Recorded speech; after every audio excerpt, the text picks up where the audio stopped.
Hey everybody, today is day 29 and it's actually gonna be my last prayer post because tonight we're considering it day 30 for my church and I as we do a 2-hour praise and prayer blowout. It's just gonna be awesome. We're meeting at my friend's church called New Hope Church in Rancho Penasquitos. You can catch the information on our website at gatheringplacechurch.org, gatheringplacechurch.org.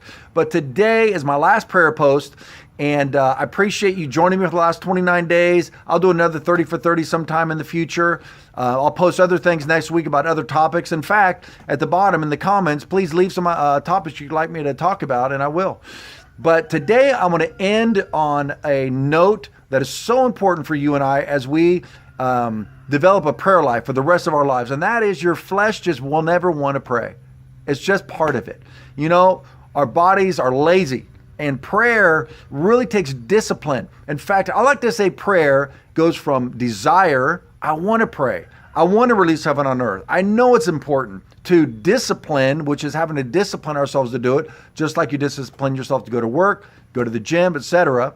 And then eventually you start getting some answered prayer. Things, great stuff starts happening on the inside of you and around you. And that's when prayer becomes a delight because you realize it really makes a difference. It lifts you from depression, loneliness, fear, unbelief, doubt. I mean, it's amazing what prayer does on the inside.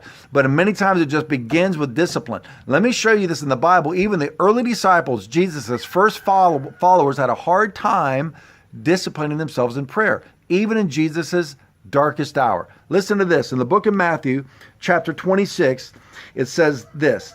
Then Jesus came with them to a place called Gethsemane and said to the disciples, "Sit here while I go over there a while." And he took with him Peter and the two sons of Zebedee, James and John, and he began to be sorrowful, deeply distressed, because he was about to go be crucified for our sins.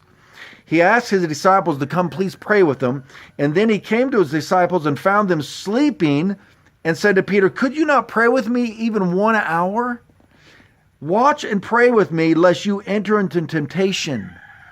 Then he says this key phrase, the spirit indeed is willing, but the flesh is weak.